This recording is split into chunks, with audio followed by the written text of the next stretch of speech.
Hola, cage fighting connoisseurs. This is the sixth round of UFC Fight Night Tulsa, Dos Anjos versus Henderson. And no, this is not the sixth round of the fight. And no, we did not just illegally deceive you because YouTube is not going to be showing the fights. There are no six rounds in MMA. So if you're upset, just, I don't know what to tell you because you're pretty dumb. You're pretty stupid. Everybody else, give us a like because the trolls that think they're going to get a free sixth round of the fight that couldn't even be happening are going to be giving us thumbs down. So give us a like. And this is Kid Native Bloody Elbow, joined by Zane Simon. A much better card than the Macau card. Initial thoughts on the headliner in which Rafael Dos Anjos blitzed and knocked out Ben Henderson. Started with a flying knee, finishing with punches. 2 minutes, 31 seconds, round one. Did you expect this? I did not. I expected Ben Henderson to grind out another split decision. Honestly, I expected a no-cell filled 25 minutes of just like simmering action where he barely stays ahead in every round, but not by any discernible margin. But looks like RDA came out and actually watched some tape on Henderson and was prepared for the gaps in his style because he just put it on him in a hurry. He caught him, and much more entertaining than a 5-round simmer to have a Yeah. 1-round boil, I must say, a Lansing boil. And Jordan Mean, speaking of Lansing boil, Jordan Mean made Mike Pyle's mullet bounce 1 minute and 12 seconds, a TKO in the co-main event. Thoughts on that one? Well, he had a lot. He had, he was charged with restoring honor to the family name today. So you gotta Yes. that's a serious task to be given on fight night. That And is a serious dad letdown, man. When you go to corner your son, it's not a little league game. It's his UFC co-main event debut, and we don't know what actually happened in the hotel room, but we what, know that his father was arrested on sexual battery charges. yeah, whatever might have happened, whatever might have gone on, I think we can assume to a fair degree that whatever he was doing was ridiculously unprofessional. I think that can be assumed. I think so. I think you can assume that some yokels come down from Canada to Tulsa, Oklahoma. They hear Continental Breakfast, they hear free card service, and they think that they are Dominique Strauss-Kahn, and anything goes with the hotel help. That's my only thought. 'Cause even if everything was false, something had to get escalated to the point that you're calling the cops on this dude. So, Yeah. even if he did nothing illegal and that's what it comes out to in the wash, he still did something stupid enough to get himself arrested on fight day. Quite possibly, quite possibly. I mean, there's the old Bill Hicks routine about jerking off in your hotel room and the maid comes in. I think it was worse than that. So, Yeah, yeah. yeah. Anyway, on to the fight. So, because it was a pretty Mean good was one. awesome. Really, really, I mean, Pyle has struggled with high pressure, powerful kickboxers, guys who can have better technique than him on the feet. But Mean struggled with guys who can swarm too. I mean, when he gets somebody who's willing to get his stand in the pocket and really go after him, he gets hit a lot. And for him to just come out and put Pyle away without breaking a sweat, I mean, that's a big step for him. Yeah, it was really nice performance. And another nice performance, Talis Leites put it to Francis Carmont. I take back every bad thing I've ever said about Talis Leites. The new Talis Leites, I'm a believer, pasting Francis Carmont in the second round, 20 seconds in, just a thing of beauty. Yeah, I don't know where he like that. His career rejuvenation is like one of those. I think it's something that nobody's really been paying any attention to at all. But this is his re-breakout fight. If it was the first time around, it was probably his, one of his submissions. I'm trying to remember if he had his submissions were all over really not very good fighters. Is He the didn't thing. really. The best win he had was his split decision win over Nate Marquardt, and Yeah, that so was he never foul-ridden. had a breakout moment. Like the He moment never did. fans were really introduced to Dallas Latis was him getting into one of the worst title fights in UFC history with Anderson Silva. UFC This is really, 112. this is really, 97, sorry, my bad. yeah, this is really his breakout performance of his career. I mean, Yep, it was exceedingly sweet. I mean, he pasted Trevor Smith in his last outing and dominated Ed Herman and Tom Watson in his first two UFC bouts. I mean, it tells you what's going on in the UFC these days when somebody like Talis, former title contender, title challenger, is 4 fights in on a 4-fight win streak, and people are like, "Huh? He's back in the UFC? What? When did this happen?" I mean, it's just Yeah. the fights race past, lost in the shuffle so easily. But very nice to see him. And ding dong, the witch is dead. The reign of Francis Carmont as a stalwart wall gatekeeper in the middleweight division hopefully is over. Now that I don't know. Did you see anything that you think this is replicable, or is this a one-off? Against Carmont, this is Yeah. definitely very replicable. I mean, CB Dollaway practically did it in their last fight. I actually picked Latus to hurt Carmont early and then spend the rest of the fight controlling him once he had him hurt because Carmont, he's really only comfortable when he has a real absolute control of range and distance and he can fire off hard one-off shots from the outside and fend off his opponent and then get in on the clinch and get in takedowns and things like that in his own time. When he's fought guys who can really push him and who really force him into a hard fight, he tends to have a lot of trouble. I mean, even what was it? Magnus Sedenball had a pretty good first round against Francis Carmont. He really did. He really did. But he did not paste him like Talis did. No. Oh my God, that was I was jumping up and down in my seat. Eugene Robinson was texting me to egg me on after that fight, just because everybody knows how I feel about Francis Carmont. But let's jump back to the beginning. Yeah. Starting with flyweight Wilson Heist and Joby Sanchez. Not an earth-shattering bout. Unanimous decision win for Heist. But I mean, is Heist going to be a factor in the flyweight division?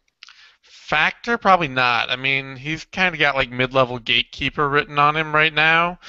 Like, but it's such a shallow division. Pebbles can sink to the bottom pretty quickly. It's such a shallow division. I mean, he's experienced enough, and his game, what he showed tonight, is that his game translates well enough to outwork guys who are less experienced grapplers than he is, and he's a very experienced grappler. And there are enough guys in the flyweight division, enough young, raw talent coming in that I think he can still win, 2 out of every 3, maybe every other fight, be a win-loss kind of guy who floats around the middle of the division. But he also shows, I mean, he continues to show that he has zero striking to speak of. It's true. Joby Sanchez is the flyweight division. Yeah, Joby Sanchez is actually a pretty decent prospect. I mean, the guy's only had 6 fights in his career up leading into this. He's 23, trains out of Jackson Winklejohn. So this is one of those fights that 2 or 3 years from now, Sanchez probably wins. Yeah. And it was just too much too soon. It looked the way it should. You got a well-traveled vet with a good controlling, consistent pressure style, and a really green fighter who's really inconsistent. How do you think Heist would do against one of the big sluggers like a Leininger, John Leininger, or a John Moraga or Ali Bagatinov, like one of those guys with some pop in their hands? He would get melted. Yeah. Anybody who has enough footwork and consistent pressure to keep him from getting takedowns and getting positions, and who has a little power in his hands, is going to really trouble Heist. Yep. But if he fought somebody like, but the thing is, like, he could still maybe beat Chris Carriasso in the same way that. Yes, who's about to headline a UFC card? Yeah, I mean the same way that Hussier da Silva did, Yeah. And so you get things like that really. I mean, he's got a place in the division, but I don't see him ever. I think there are a lot of there's a very distinct type of fighter that the UFC has a lot of that beat him. Yep, quite possibly. But he could also stumble into a title shot because just the way the business world bounces. But let's talk about something more fun. Welterweight Ben Saunders, Bloody Elbow's own Let's Motherfuckers, returns to the UFC and gets the first. Is it really the first ever omoplata submission in UFC history? First Amazing. omoplata submission in UFC history. Second omoplata submission, I believe I saw tweeted out, and I can't 100% this, but I believe it's only the second omoplata submission in combined UFC, WC, Strikeforce, and Pride history. Wow. And the major, basically the second omoplata submission in Major League MMA history. Yeah. I That mean, and the other one being Shane Del Rosario. Yes, the late Shane Del Rosario. So that was a pretty effing cool. Eddie Bravo in his corner. Saunders sets up a tight rubber guard, gets taken down, gets the rubber guard, and then rolls in the omoplata and just cranks it. Yeah. It And was beautiful. it really was. It really was. I'm looking forward in a big way to see more Saunders. I don't know that he's going to be a factor in the welterweight division, but he is going to be fun in the welterweight. I don't care. I'm happy to ride his hype train as far as he can take it. You know, Ditto. Absolutely. he's one of those fighters that I don't care how well I think he's going to do or anything like that. I just want to be a fan. You know.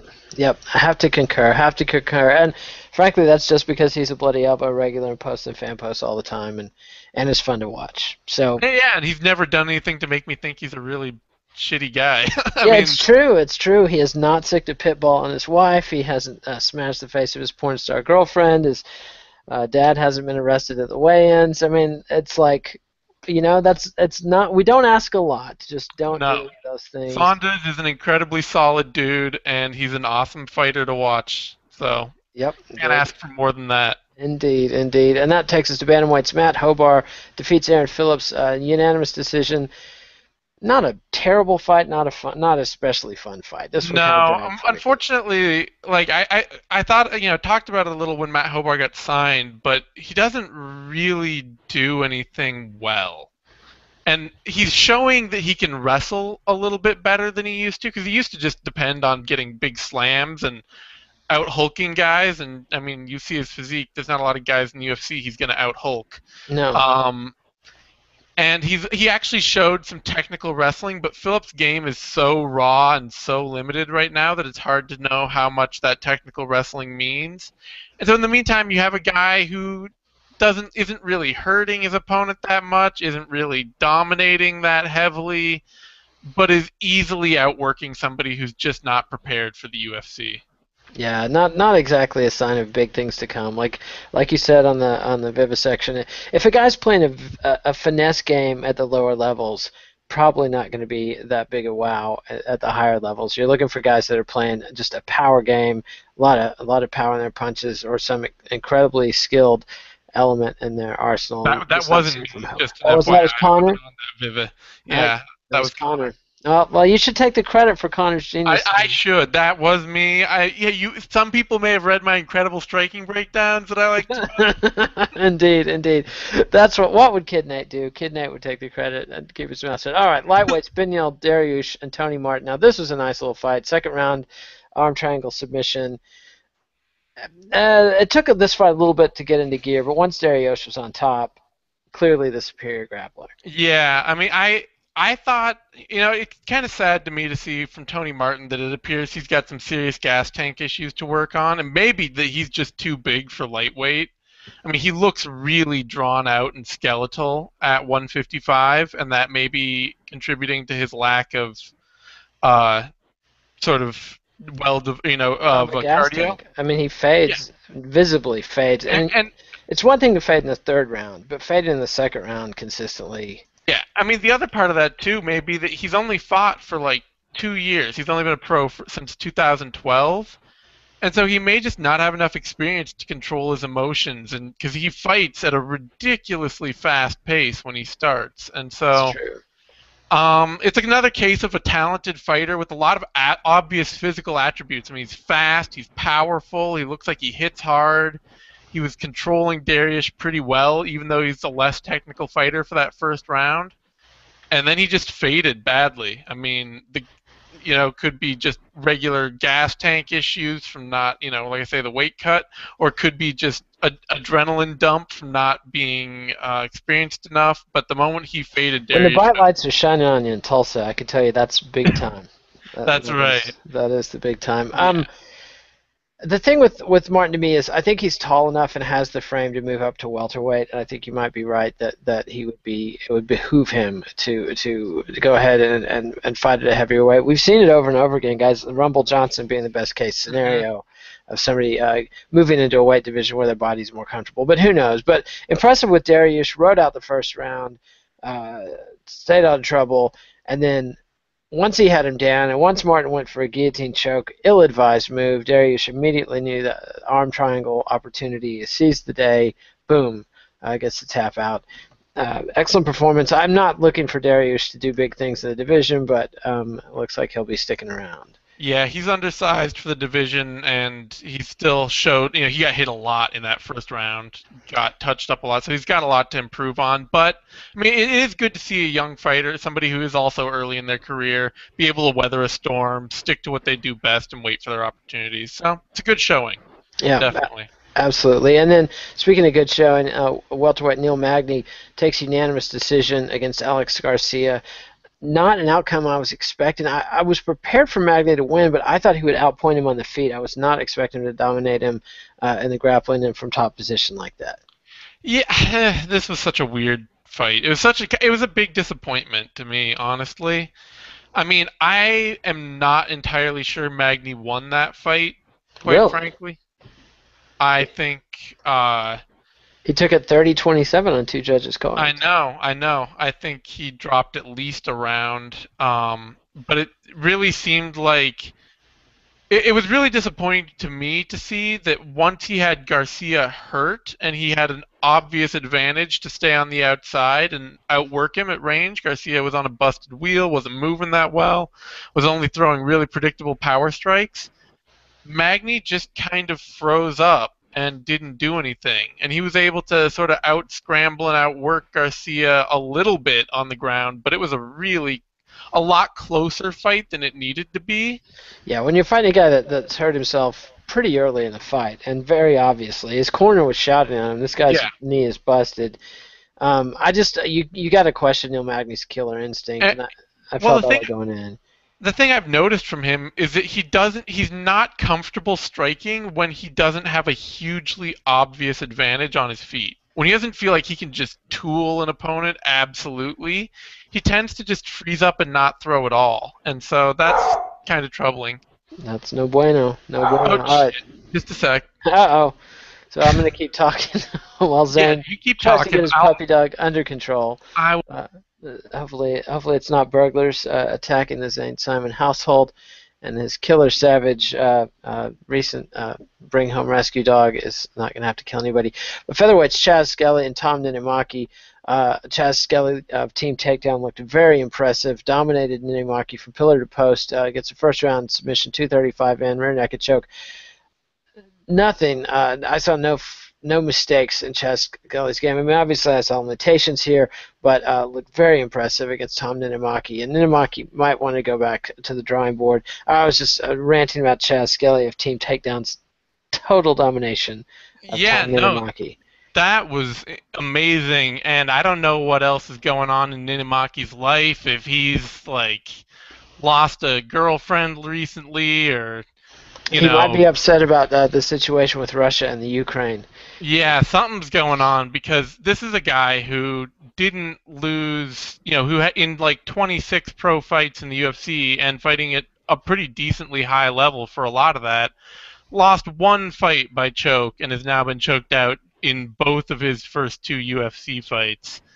And Two I out don't of know. three. Remember, he Or took two the out of split three of decision his from Manny. UFC, Yeah, but he did Ronnie, win his debut against yeah. Ronnie Yaya. But it just like I expected a lot more out of him. He's a pretty well-rounded vet who's pretty decent in all areas of the game and really supposedly known for his grappling special, being a Yeah, I good thought if grappler. he was going to lose to Skelly, it would be because Skelly just had a real significant strength and athleticism advantage and might catch him with some strikes. But Skelly just dominated the grappling game completely. So, Yeah. a pretty impressive performance from the team takedown featherweight. But let's move on. Lightweights, James Vick dusted Valmer Lazaro, unanimous decision. Ugh. I mean, not a pretty fight, but Not a pretty fight. a lot of pretty big wicked strikes were landed. So it was fun if sloppy.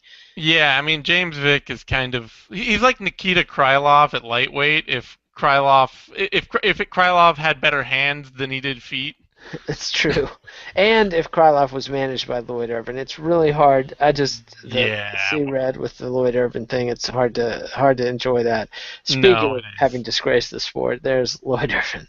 I Um, yeah, I was really hoping for better out of Lazaro, but I think Vic's aggression, just relentless aggression, actually really solid power.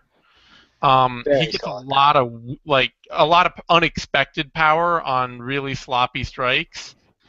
Um, it really threw Lazaro off his game and made that a weird like It put him on the proverbial queer street. I mean, yeah. there were some exchanges where it looked like he came out of the exchange just fine, and then he crumpled, like Anderson Silva trying to bait Chris Weidman in, except there was no goofing. I mean, he was just Yeah, rubber I mean, legged. eventually it looked like those blowy things outside a car dealership. Like two of them just like stuck right next to each other. It really did. It really did. I don't expect big things or even anything much from Vic, but and that makes me think the ceiling on Lazaro is very low indeed. But we'll see. All right, and that Yeah. brings us to the what was supposed to be a featherweight fight, but ended up being a catchweight 149-pound fight. Do you remember who missed weight between Max Holloway and Clay Collard? Was I that would assume Clay Collard did. He he came was in on very short notice, really short notice, so and then got knocked out in the third round in a pretty hard fought fight. yeah, I mean, Collard came in and looked. I mean, he did exactly what I expected him to do in this fight, which is that, I mean, he, to his credit, he actually showed better head movement and torso movement. But I kind of likened him to an early career Matt Brown, and that he's a guy who does his best work inside, but is maybe a little too green and too willing to take three punches to land one at this point. Yeah. But he has all the hallmarks of being a really fun action fighter in the UFC, but he just wasn't ready for short notice Max Holloway, who's Now much Holloway's more pretty practiced. serious, and hopefully Sean Selby, I think will remember this and give Clay Collard plenty of notice and a not an easy opponent, but not Yeah, thrown to the I mean he's wolves. fighting out of the pit elevated, so I have decent expectations that he'll continue improving pretty well. I mean that's been a largely solid camp, and he's a fun fighter. He is indeed, and Holloway is also a fun fighter. So Yeah, look forward that to. was a great fight, really, a lot of fun. Yeah, it was a very fun fight, and back to great fights. So we've got Talis Ladies, Dustin Francis Carmont, everything a Carmont hater could want in that fight. I couldn't really ask for anything more except watching it again right now. I think I might do that after the show's over. Yeah, I mean, Latest just I don't know where he's found this power. I don't know how that happens. It looks like at some point somebody just taught him how to box, and He's he's just like, definitely been improving his game because yeah, he always had a little bit of power. I remember very early on against Martin Kampmann. I think it was his UFC debut way back in the day. He had more pop. I mean, not that Kampmann's known for his pop, but Latest already had more pop. He just didn't have the conditioning, and his striking was so untutored that was clearly exhausting him to throw yeah, at any power for any length of time. And I think he's worked those problems out, and now he's confident, and he's just a stone killer right now. So I'm yeah. pretty excited about seeing where he goes in the welterweight division. Not just a ton of exciting new contenders there.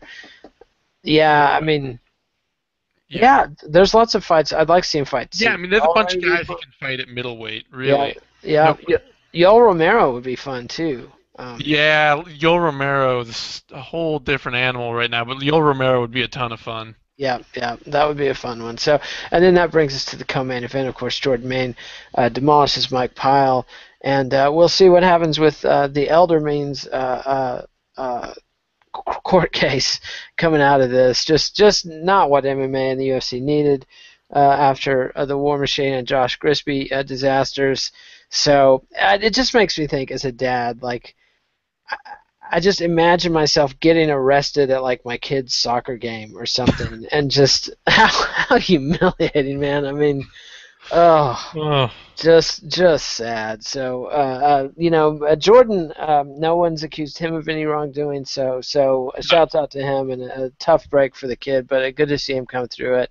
And with Mike Pyle at his age and point in his career, not sure where he goes from here. I don't want to see him take any more beatings like that. Like that's just not something you want to see a fighter doing too often. And the thing is, this is his second KO in his last three fights, and the brain damage is cumulative, folks. So we'll see what Mike Powell decides to do from here. Thoughts about the main event? Rafael dos Anjos, Demas has been Henderson. I mean, is he in title shot country? Where does he go from here? Yeah, I mean, RDA's got to be in title shot country. His only loss is to Nurmagomedov, which was a fairly definitive loss. So Yeah. I think it'll end up being one of those situations where the first guy to not be hurt when the title is open for contention gets the shot. Um, Quite possibly, because champion Anthony Pettis and Gil Melendez are presumably coaching tough right now. They're going to be fighting at the end of the year. Are they fighting at the end of the year or early next year? I It's the end I of don't know. this year. I mean, I think they're fighting this year. I guess I would be kind of surprised if they didn't face off on the finale, a tough 20 finale. No, they're going to be on pay-per-view. They're two-star for pay-per-view. Really? I mean, Yep. the UFC's never had any real success or motivation They're to sell fighting these December fights. 6th, it says.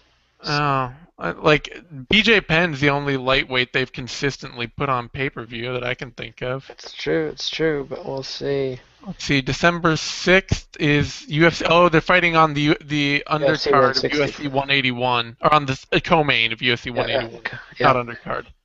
And so I think they're looking to make 181 one of the big cards of the year. So and it Yeah, won't be hard in this year. But Pettis and Melendez, very tough fight to pick. Both yeah, extremely formidable guys. Nurmagomedov, obviously in the title hunt. Cerrone's going to be fighting Eddie Alvarez. But then, other than that, I don't see anybody ahead of RDA on the list. So I guess the question is just going to be: is he going to take another fight? Is he going to risk that to take it? I think he'll probably have to. I don't think he has everybody's any gonna cash have today. to. I mean it, because the thing is that the winner of Cerrone Alvarez has a legit shot, claim for a title shot. I mean, the UFC's gonna want to push Eddie Alvarez in there as quick as they can for what name value he has, because the moment he loses a fight, he loses any of that recognition that champion recognition that they'd be able to sell. Yeah, And so they've got, if Eddie Alvarez or one of those guys wins, they've got a claim. Nurmagomedov has a claim. RDA has a claim. This is gonna be a case of everybody's gonna have to stay busy, and whoever's ready when the champion's healthy is gonna get the shot. yeah, and something to look forward to. Anyway, any final thoughts on the cards, anytime? I mean, it's nice to see somebody really cut through Henderson's offense. That's really like the thing I was happy to see, is because we've talked about Henderson's ability to no sell his opponents, Yep. and one of the big things that's commonly done with them is it's really made opponents not. It's thrown them off their game. It's made them not aggressive. It's made them not go after him even, because it just like that constant feeling of like, okay, this isn't working. I got to do something else. And RDA just, he went for what he knew the technical gaps to be, not for necessarily what Henderson was going to show him in the fight, and he just wrecked him, and that was great. Overall, I mean, if it hadn't been on a huge back-to-back day of UFC fights in which I'd been watching things for 20 hours, it would be, it was an awesome fight card full of great fights. It really was, and it did at the very least though wash the bad taste of the pretty subpar UFC Macau Yeah, card. do we want to talk about that at I all? did a bathrobe review of it. Yeah, I don't think it. I mean, if you have a couple quick comments, it just I had a sad. I had a sad for Kung Lee. I had a sad for Stun Gun Kim. I was just disgusted with the rest of the card. There were a couple of okay fights, but for the most part, it watch was just Sasaki. lower My only quality. thoughts: watch Sasaki. Sasaki Delorme, skip everything else.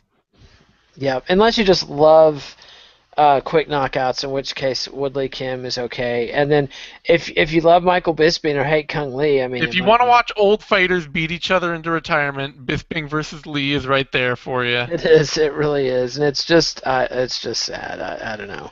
I was talking about how Kung Lee didn't have the explosiveness that he wasn't the same Kung Lee, and somebody was like, well, he was explosive. He landed with all kinds of shots. I mean, sure, Kung Lee is still explosive, but he's not nearly as explosive as he was. He used to be a walking shotgun that could just bust out with these spinning kicks and side kicks that just shot guys across the cage. And there's none of that now. Yeah, I mean, and I think, I know Dallas was sort of in disbelief over me saying that, 2 or 3 years ago, Michael Bisping beats Kung Lee every day of the week. But, I mean, yeah, he does. Yeah, he certainly does now. And yet, Bisping's eye still looks noticeably odd. Well, yeah. But he looked great. He looked fine in this fight. I mean, even if he's lost a step, it wasn't. He showed that it wasn't nearly the step in that Tim Kennedy fight that was really, honestly, just a terrible show up for him. Yeah, that was clearly cage rust, and also I think Kennedy is kind of at a high point. Yeah, Kennedy's definitely peaking right now. Yeah. So anyway, adios Kung Lee, and it's a bummer to see Stun Gun Kim fighting like an idiot and paying the price for it. Yeah, I kind of hoped that we would get some ridiculous sort of rainbows and gumdrops high point where he would just keep knocking fools out while throwing the most ridiculous shit in the cage all the time, but.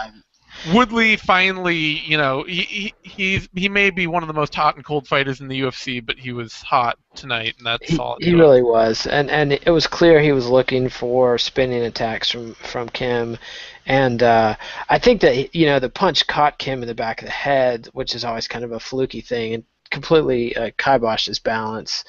So but good performance from Woodley, especially with long flight time and everything, and yeah. But just a on the whole, just a bummer of a card. The next Asian card, the one in Japan, the Mark Hunt, Roy Nelson fight card, that should be a much better card. They saved most of their better Japanese fighters, or at least bigger name Japanese fighters for that one. There's hardly any Japanese.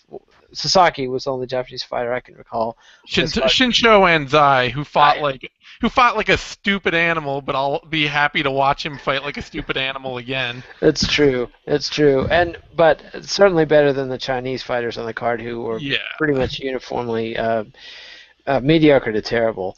And so, it is what it is. But the Tulsa card, I think, washes that away. And then next week we've got UFC 177, which might be right back in it. Yeah, the worst. And this one's you're supposed to pay $45 for it. So I'm very curious to see if they break the floor that UFC 174 set. So we will find out about that. And anyway, thank you, Zane Simon. Thanks, everybody, for watching. I'm not going to do a bathrobe review, but Eugene Robinson will be back on Monday with a Knuckle Up. So we'll be, and then we'll be doing all the usual care, don't care, vivisections for UFC 177. So the treadmill continues. MMA fans, there's no escape.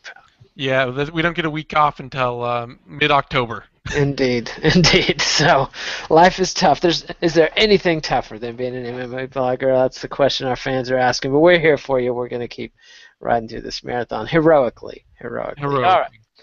All right, so remember to follow us on Twitter, @KidNate, @TheZaneSimon. Read us on BloodyElbow.com. Subscribe to MMANation.com on YouTube. And I believe that is it. Adios, MMA aficionados. Enjoy the fights.